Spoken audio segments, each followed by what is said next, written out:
산 믿음과 죽은 믿음이라고 하는 제목으로 말씀을 나누겠습니다.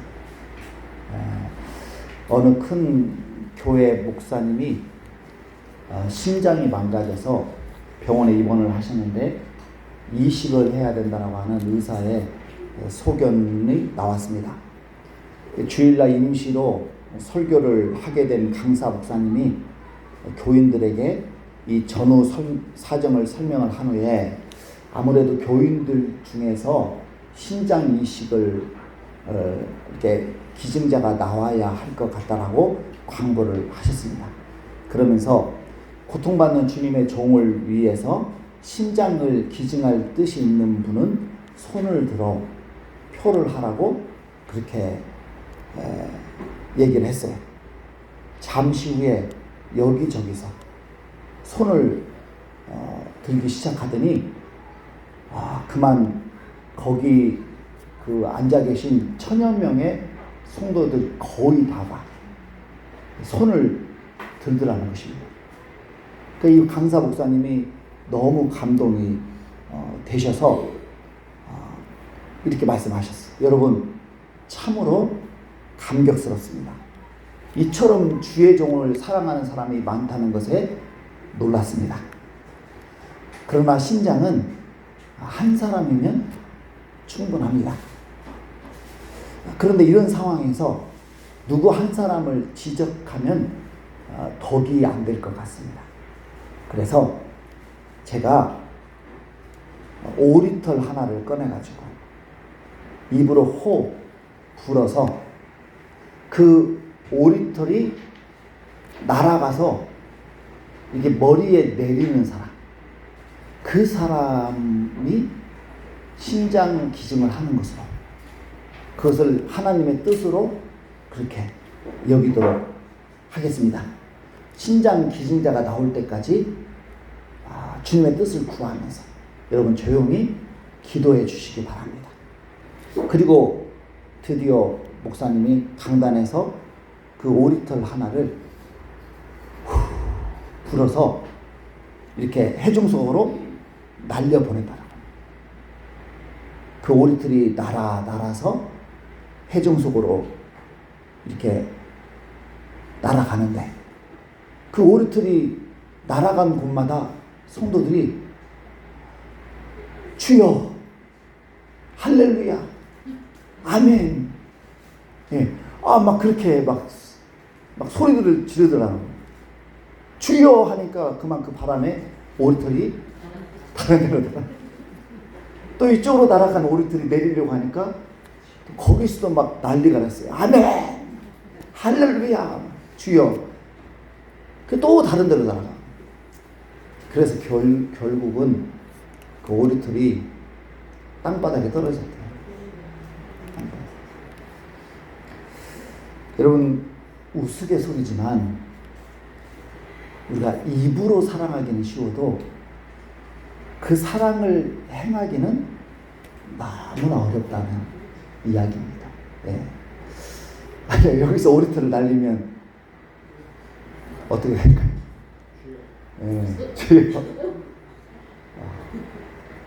아마 그냥 찬양할 때는 아멘이 안 나오는데 아마 그때는 아멘이 크게 나올 거예요. 여러분, 우리가 예수를 믿는 것은 구원받기 위해서. 구원의 필요성을 못 느끼시는 분들은 예수를 안 믿습니다. 그러나 나 정말 구원받아야 돼, 이 필요성을 느끼시는 분들은 누가 예수를 믿으라고 안 해도 스스로 예수를 믿죠? 여러분, 저와 여러분에게 구원이 필요한 줄 믿습니다.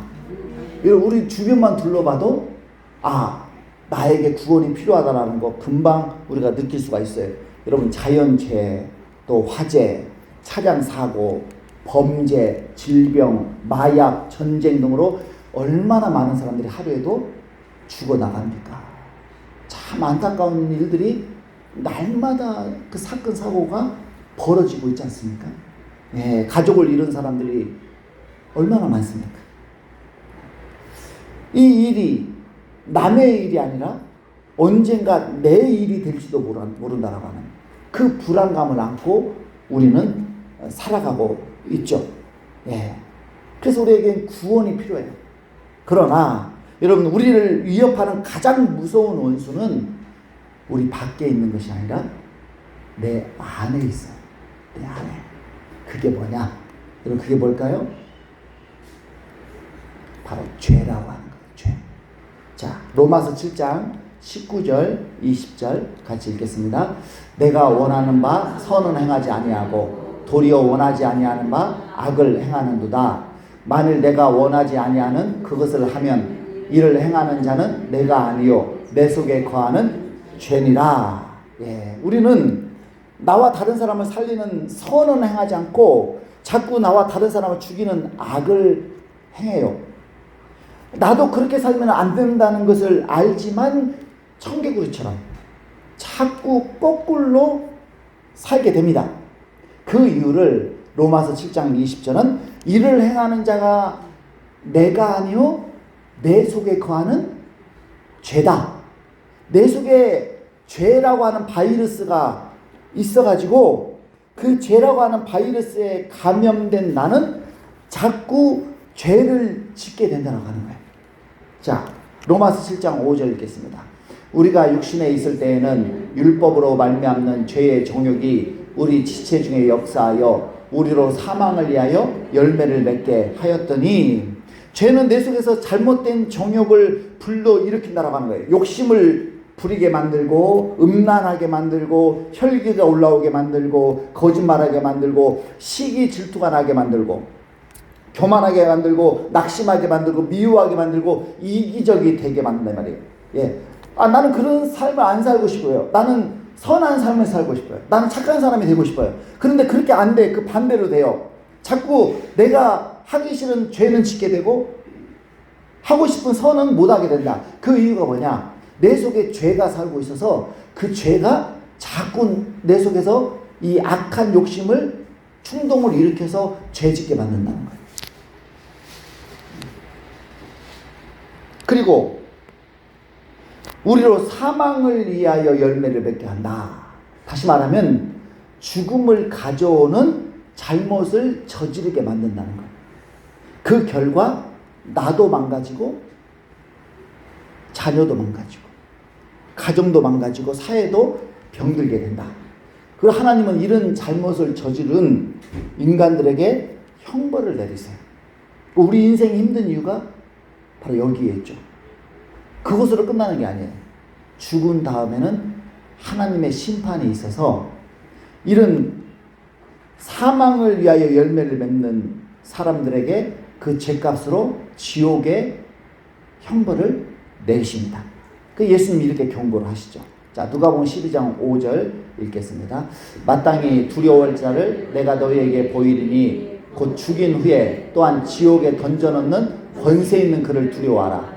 내가 참으로 너희에게 이르노니 그를 두려워하라. 우리가 정말 두려워해야 될 분이 누구냐? 나를 지옥에 던져넣는 그 권세를 가지신 하나님을 두려워하라.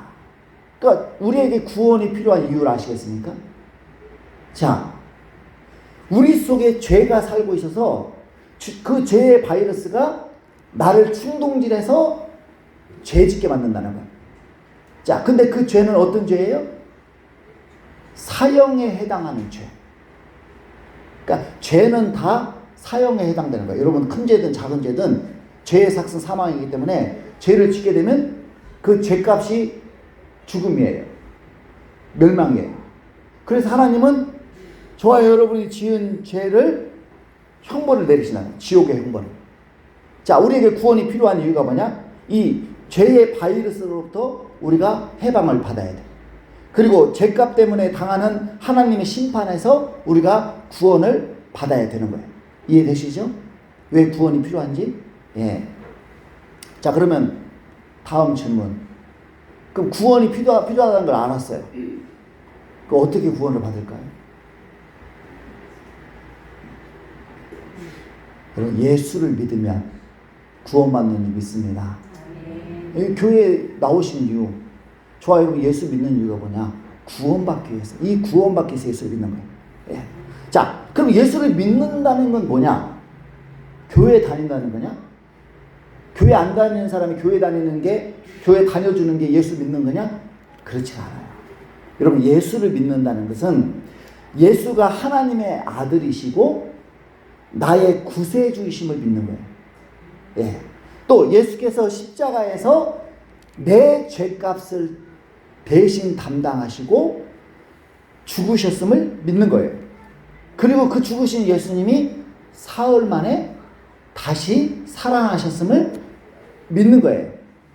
그래서 이 살아계신 예수님을 믿으면 나의 죄가 다 사함을 받고 하나님의 심판을 받지 않음을 믿는 거예요. 여러분, 이렇게 믿으십니까? 네. 이렇게 예수를 믿는다는 것은 이것을 믿는다는 것이에요. 그리고 이것을 믿는 사람은 구원받는 거예요. 자, 누가복음 12장, 요한복음 3장 18절 같이 있습니다.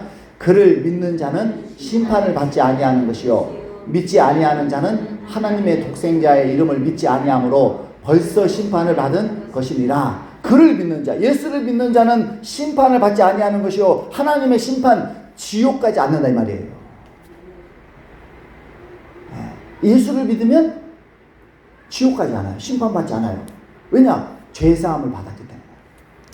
그러나 믿지 아니하는 자는 하나님의 독생자의 이름을 믿지 아니하므로 벌써 심판을 받았다. 이미 유죄 판결을 받아버렸어요. 그래서 오늘 죽잖아요. 바로 지옥 가는 거예요. 왜냐? 판결을 이미 받아버렸기 때문에.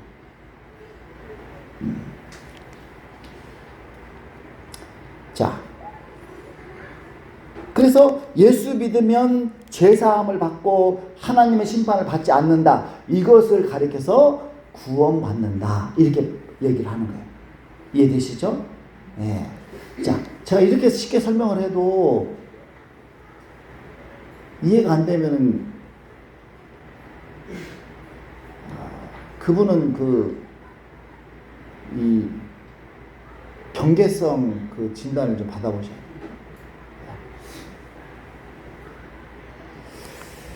자, 그런데 야고보 사도는 예수를 믿고 구원받았다라고 확신하는 신자들에게 오늘 이렇게 도전을 합니다. 자, 야고보서 2장 14절 읽겠습니다. 내 형제들아, 만일 사람이 믿음이 있노라 하고 행함이 없으면 무슨 유익이 있으리요? 그 믿음이 능히 자기를 구원하겠느냐? 자기는 철석같이 예수를 믿는다고 해요. 그리고 구원받았다라고 확신을 합니다. 그런데 야고보가 그 믿음이 능히 자기를 구원할 수 있을까? 라고 반문하는 거예요. 왜냐? 믿음이라고 해서 다 같은 믿음이 아니라 가짜 믿음, 짝퉁 믿음도 있다는 거예요. 여러분, 신천지도 예수 믿잖아요. 하나님의 교회도 예수 믿잖아요. 다 예수 믿는다고 하지. 뭐 그들은 뭐 부처님 믿습니까? 다 예수 믿어요. 와. 여러분, 믿는다고 다 같은 믿음이 아니에요. 구원하는 믿음이 있고 구원하지 못하는 믿음이 있어요. 저와 여러분이 예수를 믿는다고 했을 때 그 믿음이 정말 나를 죄와 하나님의 심판에서 구원해주는 믿음이 있는가 하면, 그렇게 믿는다고 얘기를 해도 여전히 죄와 하나님의 심판에서 나를 구원해주지 못하는 믿음도 있다는 거예요.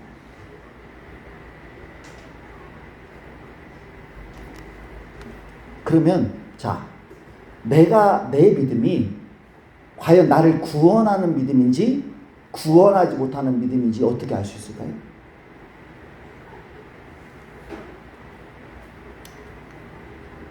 구분할 수 있는 방법이 있어요. 뭐냐?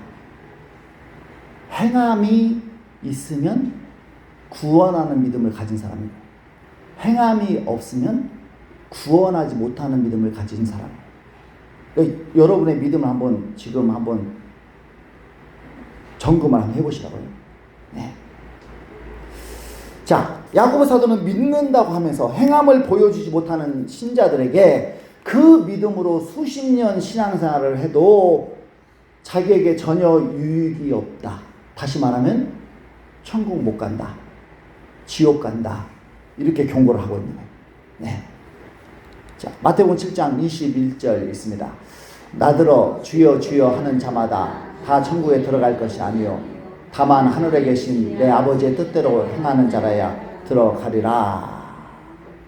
나더러 주여 주여 하는 자마다. 여러분 예수님 보고 주여 주여 하는 자가 누구겠어요? 저 세상 사람들이겠어요? 오늘 여기 교회 다니는 저와 여러분을 가리켜요. 나더러 주여 주여 하는 자마다 다 천국에 들어갈 것이 아니요. 그러니까 여기 이렇게 나와서 예배 드린다고 해서 다 예수님을 찾는다고 해서 다 천국에 들어가는 게 아니래요. 다만 하늘에 계신 내 아버지의 뜻대로 행하는 자라야 들어가리라. 아, 뭐가 있어야 돼요? 행함이 있어야 돼요. 행함이 있는 믿음, 진짜 믿음. 행함이 없는 믿음, 가짜 믿음. 가짜 믿음. 이건 예수님이 하신 말씀이에요. 자, 그런데 야고보 사도는 가짜 믿음에는 두 종류가 있대요. 두 종류.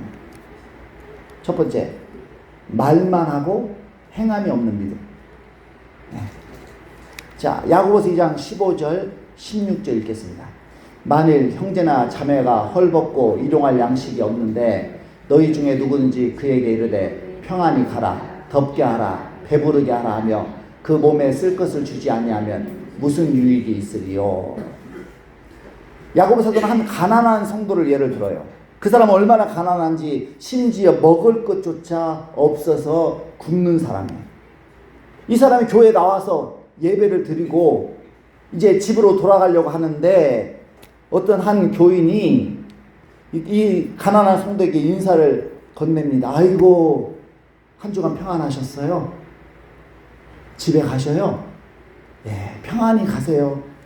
한 주간 따뜻하게 지내세요. 밥 굶지 마시고 늘 든든하게 챙겨 드세요. 자, 이런 인사를 건넸다고 생각해 보세요. 그리고는 그 가난한 사람들에게 어떤 도움도 안 줘요. 그리고 돌려보냈어요. 여러분, 얼마나 가난한 사람을 걱정하고 염려하는 말입니까? 그런데 말만 하고 끝나버리는 거예요. 그러면 그 사람이 평안히 가세요, 또 따뜻하게 지내세요, 든든히 챙겨 드세요, 이 말이 그 가난한 사람에게 무슨 유익이 되겠느냐. 말로는 아무런 유익이 안 되는 거예요. 말만 해서는. 말만 하고 행함이 없으면 이웃에게 유익을 줄 수가 없습니다. 자, 그리고 그것은 나 자신에게도 유익이 없어요. 왜 그럴까요? 왜냐? 말만 하고 행함이 없는 믿음은 어떤 믿음이기 때문에? 죽은 믿음이기 때문에. 자, 야고보서 2장 17절 읽겠습니다. 이와 같이 행함이 없는 믿음은 그 자체가 죽은 것이야. 가짜 믿음은 죽은 믿음이에요. 여러분, 죽은 사람은 안 움직이잖아요. 그렇죠? 죽은 사람은 안 움직이잖아요. 마찬가지예요. 죽은 믿음은 행함이 없어요. 행함이. 여러분, 죽은 믿음을 가지고 신앙생활을 하면은 구원받을 수 없어요. 수십 년 신앙생활을 해도 구원받을 수 없어요. 그러니까 나 자신에게도 유익이 없다 이 말이에요. 여러분, 진짜 믿음은 이웃에게 말만 하지 않는다는 거예요. 이웃의 필요를 살피고 또 채워줄 줄 안다는 말이죠.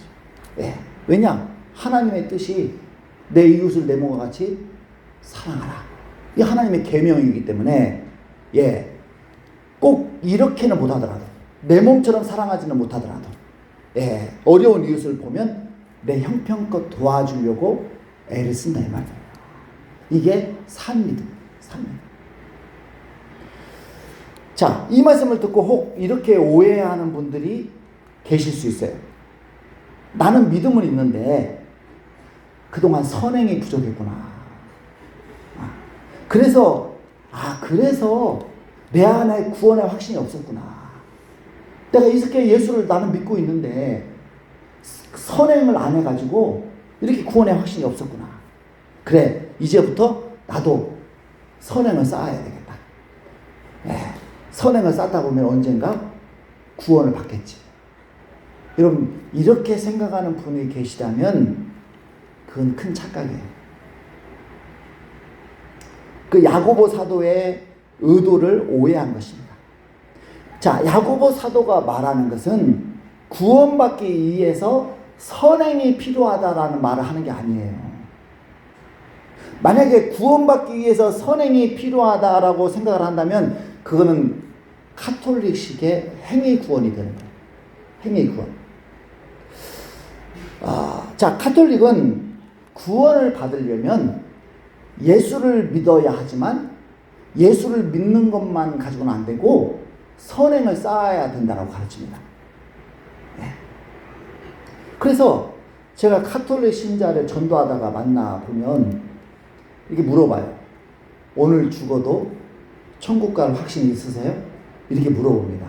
그러면 거의 100% 뭐라고 하냐면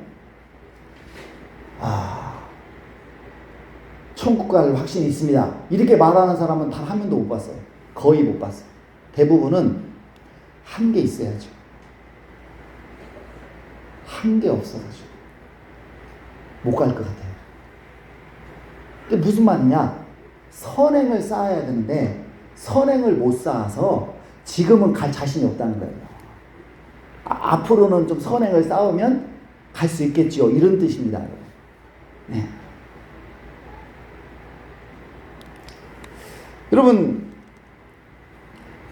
카톨릭은 선행을 많이 쌓은 신자는 죽으면 즉시 천국에 가지만 선행이 부족하고 속죄가 완전히 이루어지지 않은 사람은 죽은 다음에 연옥에 간다라고 가르쳐요.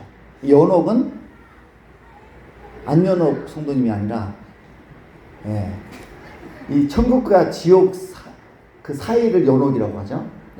근데 그 연옥에 가 있다가 연옥에 가 있다가 후손들이 이 땅에서 그 조상을 대신해서 회개를 많이 하고 선행을 쌓으면 그래서 어느 정도 이렇게 채워지면 연옥에 있던 사람이 천국으로 이렇게 옮겨진다라고 그렇게 가르쳐요. 그리고 카톨릭 교리에는 잉여 공적이라고 하는 개념이 있습니다. 이 잉여 공적이 뭐냐? 남은 공적이라고 하는 뜻이에요. 공로, 남은 공로, 공적. 그러니까 성인들 있잖아요. 아주 그냥 그 하나님을 위해서 순교도 하고 너무너무 헌신적으로 산 그 성인들. 그 성인들은 자기를 구원하고도 남는 공적을 쌓았다는 거예요. 그러면 남은 공적은 없어지느냐? 그게 아니라 남은 공적은 보물창고에 공적을 보관하는 보물창고에 쌓인다는 거죠. 이게. 그 보물창고가 뭐냐? 교회라고 하는 교회. 그리고 그 보물창고를 관리하는 사람이 누구냐? 교황. 그래서 교황이 그 성인들이 쌓아놓은 공적이 부족한 사람들에게 나누어 줄 수가 있다는 거예요. 그러니까 예를 들어서 공적이 부족해서 천국을 못 가고 연옥에 남은 사람들, 그 사람들에게 교황이 공적을 나눠주면 그 사람도 천국에 가는 거예요. 또 이 땅에서 공적이 부족해서 또는 제사함이 부족해서 이 땅에서 천국 못 가는 분들 있잖아요. 그분들에게 교황이 공적을 나눠줄 수가 있다는 거예요. 고해 성사라든지 미사를 통해서 교황이 공적을 나누어 준다는 거예요.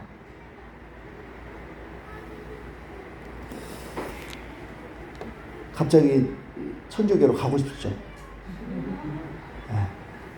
지금 공적이 부족한 분들 눈치 보니까 지금 부평사동 성당으로 가야 되겠다. 여러분 얼마나 좋아요. 내가 공적이 부족해도 성인들의 공적을 내가 가져오면 되잖아요.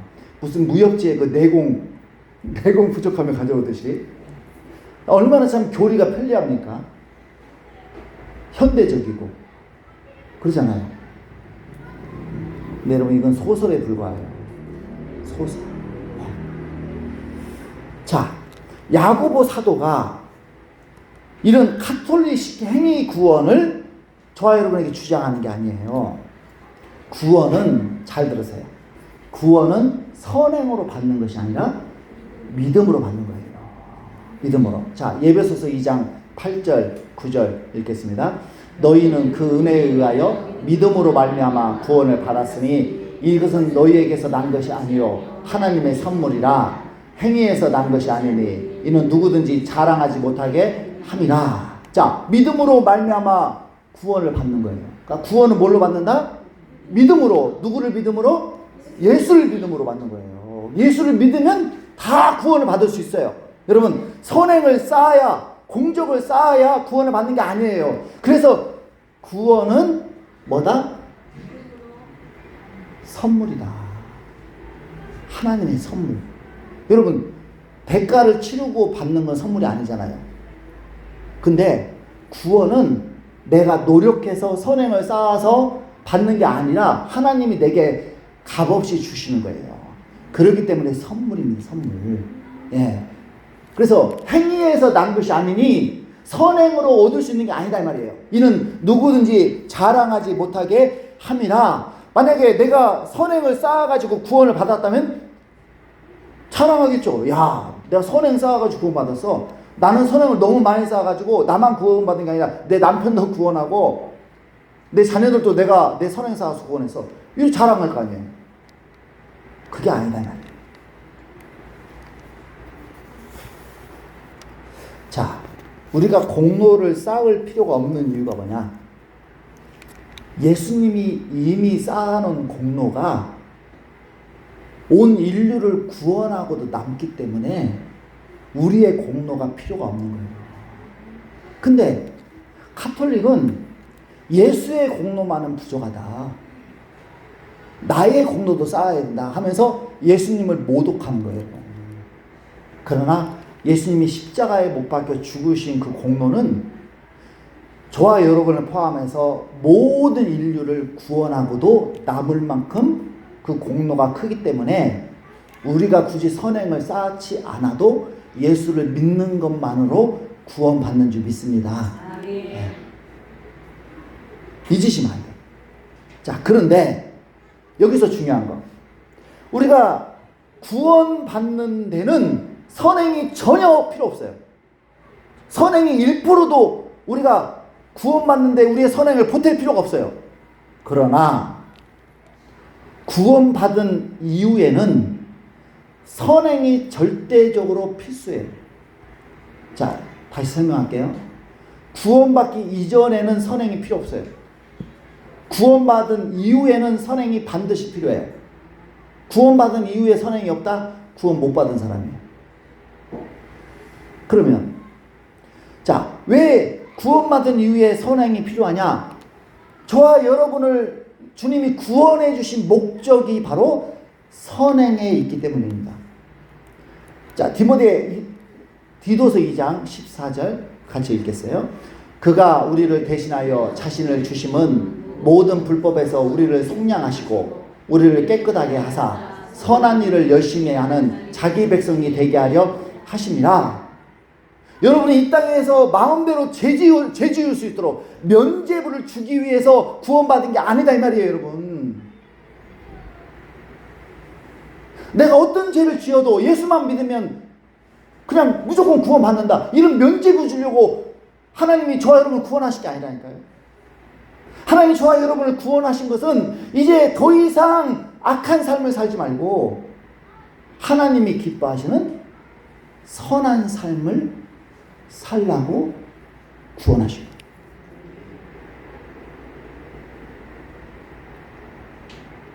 그래서 저와 여러분의 믿음은 반드시 선행으로 드러나셔야 돼요. 자, 야고보 사도가 행함이 없는 믿음은 죽은 믿음이라고 하니까 어떤 사람은 이렇게 반박을 합니다. 자, 야고보서 2장 18절 읽겠습니다. 어떤 사람은 말하기를 너는 믿음이 있고 나는 행함이 있으니 행함이 없는 내 믿음을 내게 보이라. 나는 행함으로 내 믿음을 내게 보이리라 하리라. 좀 어려운 이 18절이 좀 이해하기 어렵습니다. 어떤 사람, 이 어떤 사람이 누구냐? 믿음과 행함을 은사로 보는 사람이에요. 그러니까 하나님께 믿음의 은사를 받은 사람은 믿음을 강조할 것이고, 행함의 은사, 뭐 긍휼을 베푼다든지, 예, 구제를 한다든지, 행함의 선행의 은사를 받은 사람은 선행을 강조하는 것인데, 근데 무조건 행함이 없다고 죽은 믿음이라고 비난하는 것은 너무 심하지 않습니까? 이렇게 반박하는 거예요. 여러분, 그렇게 생각할 수 있잖아요. 물론 우리가 믿음의 은사도 있어요. 그리고 선행의 은사도 있습니다.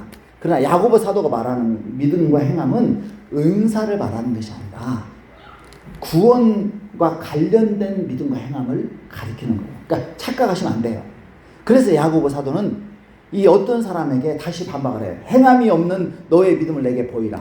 나는 행함으로 내 믿음을 내게 보이리라. 그렇게 대답을 하죠. 행함이 없는 믿음은, 그 행함이 있는 믿음이 진짜라는 것을 강조하는 것이죠. 자, 그러면서 야고보는 또 하나의 짝퉁 믿음, 두 번째 짝퉁 믿음을 소개를 하는데, 귀신의 믿음. 여러분, 귀신에게도 믿음이 있다는 거 아세요? 여러분, 귀신도 믿음이 있어요. 네. 자, 야고보서 2장 19절에 있습니다. 내가 하나님은 한 분이신 줄을 믿느냐? 잘하는도다. 귀신들도 믿고 떠느니라. 여러분, 고대 사람들은 여러 신을 믿었어요. 그런데 예를 들어서 그 여러 신을 믿는 사람들 중에 어떤 한 사람이, 야, 세상에 여러 신이 있는 게 아니야. 살아계신 하나님은 단 한 분이야. 이렇게 믿는다고 말한다고 한다면 잘하는 일이죠. 그렇죠? 진리를 바르게 알고 있기 때문이죠. 그런데 야고보 사도는 이렇게 진리를 바르게 아는 것만으로는 구원받을 수 없다. 왜냐? 귀신들도 그 정도는 알아. 귀신들도 하나님의 한 분이라는 걸 알고 믿고 그 하나님 앞에서 두려워 떤대요, 여러분.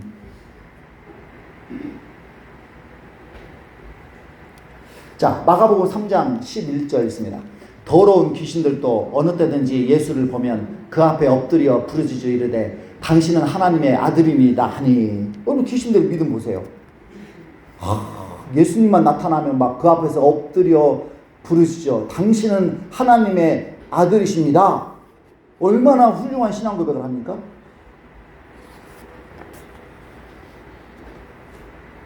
자, 여러분, 귀신들이 예수님을 하나님의 아들로 인정하고 믿고 그 앞에 엎드리는 반응을 보인다고 해서 귀신이 구원받았다고 말할 수 있냐면,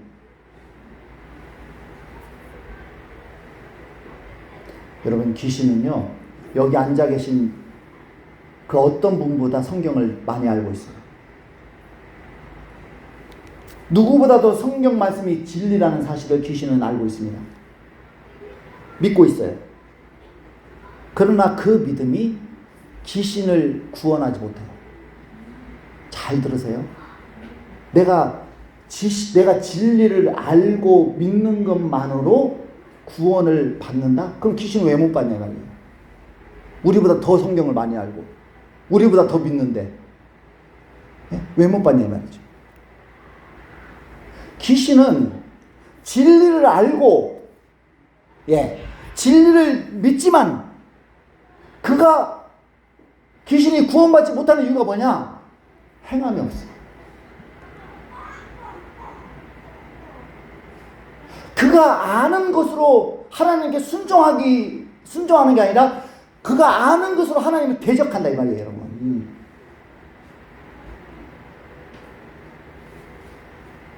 행함이 없어요, 행함. 그래서 귀신이 구원을 못 받는 거예요. 여러분, 우리가 성경을 많이 알고 그 진리를 믿는다 할지라도 행함이 없으면 구원 못 받아요. 구원받은 것이 아니에요. 예수님 당시 바리새인들, 종교 지도자들 성경을 달달 외우고 있었어요. 백성들에게 열심히 성경을 가르치기까지 했어요. 그러나 예수님이 그들을 향해서 뭐라고 그럽니까? 이 독사의 자식들이라고 그러잖아요. 마태복음 23장에서. 그러면서 뭐라고 하시냐면 천국문을 닫고 자기들도 들어가지 못하고 들어가려 하는 자도 들어가지 못하게 막는다라고 말씀하고 있어요. 왜 그렇습니까? 이 바리새인들이 성경에 능통하고 성경을 백성들에게 가르치기까지 한 그 사람들이 구원을 못 받는 이유가 뭐냐? 행함이 없어요. 자, 마태복음 23장 3절 있습니다. 그러므로 무엇이든지 그들이 말하는 바는 행하고 지키되 그들이 하는 행위는 본받지 말라. 그들은 말만 하고 행하지 아니하며. 말만 하고 행하지 아니하며. 행함이 없어요. 말은 잘해요. 저처럼. 저도 많이 찔려요. 말은 잘해요. 성경에 대해서는 막 줄줄줄줄 막 얘기를 해요. 가르칠 수가 있어요. 근데 결정적으로 그 말씀대로 안 살아. 행하지 않냐. 여러분, 이게 바로 귀신 같은 믿음이에요. 성경에 대한 지식을 알고 있고 믿지만 행함이 없는 그 믿음, 귀신의 믿음이에요. 그 귀신의 믿음으로는 구원받을 수 없어요. 자, 20절 있습니다. 허탄한 사람아, 행함이 없는 믿음이 헛것인 줄 알고자 하느냐. 허탄한 사람, 어리석은 사람을 말해요. 어리석은 사람은 행함이 없는 믿음도 믿음이라고 우겨요. 네. 그러나 야고보는 행함이 없는 믿음은 헛되다라고 말을 합니다. 그러면서 야고보 사도는 이제 진짜 믿음을 소개하기 시작하는데 바로 행함이 있는 믿음이에요. 예. 행함이 있는 믿음. 그러면서 구약의 두 사람을 소개를 합니다. 바로 아브라함과 라합이에요. 자, 21절에서 24절까지 읽겠습니다. 우리 조상 아브라함이 그 아들 이삭을 제단에 바칠 때 행함으로 의롭다 하심을 받은 것이 아니냐. 내가 보거니와 믿음이 그의 행함과 함께 일하고 행함으로 그 믿음이 온전하게 되었느니라.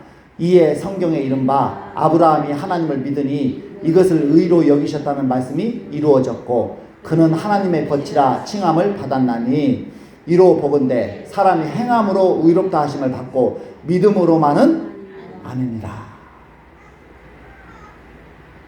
여러분, 아브라함은 믿음의 조상이라고 불릴 정도로 믿음의 사람이었어요. 그런데 하나님께서 아브라함의 믿음을 참 믿음으로 인정해 준 결정적인 사건이 있었습니다. 그것은 바로 이삭을 바치라고 하는 하나님의 명령에 아브라함이 순종한 사건이죠.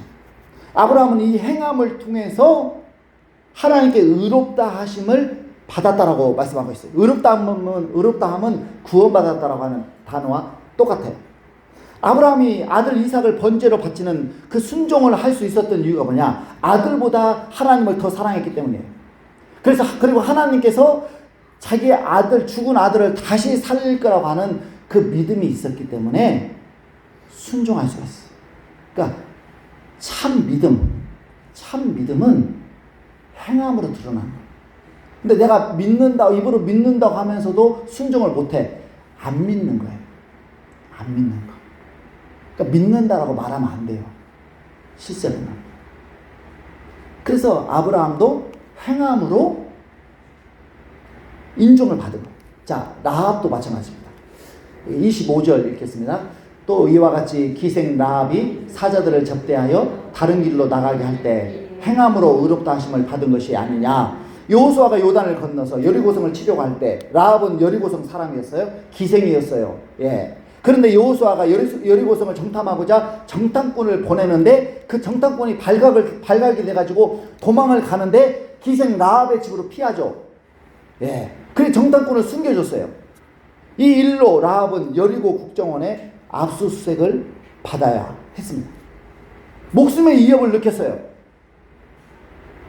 이게 발각되면 라합은 죽을 수도 있어요. 왜냐? 나라를 팔아먹었기 때문에. 그런 이런 위협을 느끼면서까지 정탐꾼을 숨겨준 이유가 뭡니까? 라합이 하나님을 믿었기 때문에. 라합은 하나님 편에 서고 싶었어요. 자기 민족 편이 아니라 하나님 편에 서고 싶었어요. 왜냐? 그래야 내가 구원받을 수 있다. 우리 가족이 구원받을 수 있다. 그렇게 믿었기 때문입니다. 그 라합의 믿음이 자기 민족 편이 아니라 하나님 편에 서는 행함으로 드러나는. 여러분, 참 가짜 믿음은 행함으로 안 드러나. 행함으로 연결이 안 돼요. 그러나 진짜 믿음은 행함으로 연결이 돼요. 네. 자, 야고보 사도는 마지막으로 이런 결론을 내려요. 자, 26절 있습니다. 영혼 없는 몸이 죽은 것 같이 행함이 없는 믿음은 죽은 것입니다. 영혼 없는 몸, 그 죽은 몸이에요. 마찬가지로 행함이 없는 믿음, 여러분 죽은 믿음이에요. 살아있는 믿음은 행함이 있는 믿음이에요. 진짜 믿음을 자, 여러분 왜 그러면 살아있는 믿음은 행함으로 드러날까? 그걸 노력해서 드러난다라고 생각하시면 안 돼요. 살아있는 믿음은, 진짜 믿음을 가진 사람은 거듭나요. 새 사람이 되는 거예요. 새 사람이 되면은 이기적인 사람이 이타적인 사람으로 바뀌어요. 그래서 하나님을 사랑하고 이웃을 사랑하는 마음이 속에서 올라와요. 저절로 막 생깁니다. 예. 그 하나님을 사랑하는 마음이 속에서 올라오니까 누가 시켜서가 아니라 내가 하고 싶은 거예요, 여러분. 내가 하나님을 위해서 이것도 하고 싶고 저것도 하고 싶고 내 속에서 막 그런 마음이 올라와요, 여러분. 그래서 구원받기 위해서 내가 선행을 쌓는 게 아니라 나 같은 죄인을 구원해 주셨으니까, 나 같은 인간을 예수님이 나 대신 죽어주셨으니까 이 얼마나 놀라운 은혜인가. 그게 감격하고 기뻐서 그래 나도 주님을 위해 살아야지 하면서 누가 시켜서가 아니라 내 속에서 자발적으로 주님을 위해서 희생하고 싶고 봉사하고 싶고 헌신하고 싶은 욕구들이 막 올라오는 거예요. 이런 게 안 올라온다 그러면 여러분 구원 못 받으신 거예요. 죄송하지만. 가짜 믿음 가지고 사시는 거예요. 이런 게 올라와야 되죠. 그리고 또 이웃을 위해서 봉사하고 싶은 마음, 섬기고 싶은 마음이 속에서 올라와요. 네, 올라와요. 그래서 뭐가 있으면 자꾸 나누고 싶고 자꾸 베풀고 싶고 뭐 이런 마음들이 이렇게 올라온단 말이에요. 여러분 참 믿음은 정리하겠어요. 반드시 행함을 동반한다. 작은 믿음은 작은 행함을 동반하고 큰 믿음은 큰 행함을 동반해요. 믿음의 크기는 행함의 크기를 결정을 해요. 아무리 성경 지식을 많이 알고 훌륭한 신앙 고백을 할지라도 행함이 적으면 그 사람은 적은 믿음이에요. 저도 말은 잘하는데 행함이 적어. 저도 적은 믿음이에요. 반대로 성경은 잘 몰라요. 말도 오늘해. 근데 행함이 커. 큰 믿음이에요. 여러분 그런 사람 인정해 주셔야 돼요. 말에 속으면 안 돼. 말 잘하니까 믿음 좋다? 속으시면 안 돼요, 여러분. 다 가짜예요. 진짜는 뭐냐? 행함이 있는 사람. 그 진짜 믿음, 진짜 신앙이에요. 진짜 신앙. 네. 행함이 없으면 죽은 믿음.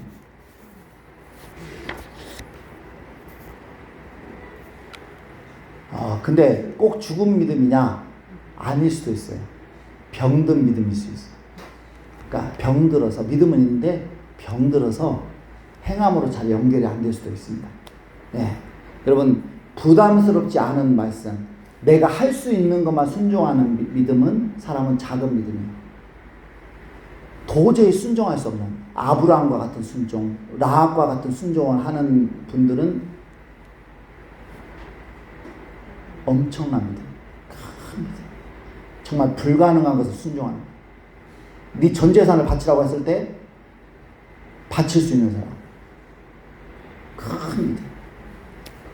순교하러 갈 때 목숨을 던질 수 있는 사람, 큰 믿음. 여러분, 우리가 신앙생활에서 가장 힘써야 될 것은 뭘까요? 여러분, 성경 읽는데 너무 많이 힘쓰지 마세요. 성경은 많이 읽는데 순종하지 않으면 헛되다. 성경을 많이 읽는데 힘쓰지 말고 말씀을 실천하는데 힘쓰라. 설교를 많이 듣는데 여러분 힘쓰지 마십시오. 유튜브에서 이 목사님 저 목사님 설교 많이 들어도 순종하지 않으면 의미가 없어요. 그리고 의미가 없어요. 설교를 많이 듣는데 힘쓰지 말고 감동 주신 말씀에 내가 어떻게 순종할 것인가, 어떻게 실천하실까, 여기에 신경을 써요. 여러분, 그럴 때 하나님의 살아계심을 체험하게 되고 믿음이 더욱 자라게 됩니다. 오늘 말씀을 기억하면서 우리 찬양 하시고 준비할 예물 드리시겠습니다. 제가 이 기대라고 하는 찬양을 3주째 부르고 있어요. 여러분, 또 이만한 가사가, 제 설교하고 연결되는 가사가 제가 알고 있는 찬양 중에는 또 이만한 찬양은 없는 것 같아가지고 또 3주째 부르고, 여러분도 또 여러분 부르다 보니까 또 이제 또 있고 해서 우리 이 찬양 고백하면서 고백하겠습니다.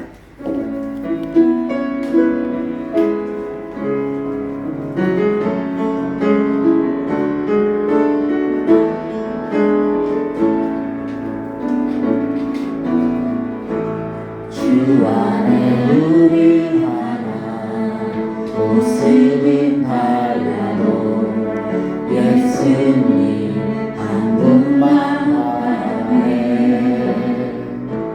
사랑과 선행으로 서로를 격려해 따스함으로 보듬어가리. 주님 우리 안에 함께 하신 형제자매의 기쁨과 슬픔 느끼네. 내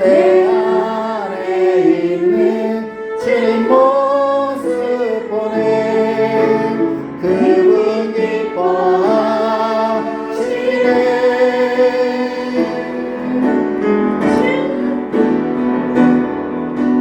주님 우리를 통해 계획하신 이 오래 본사를 무정한 입술로 찬양하게 하신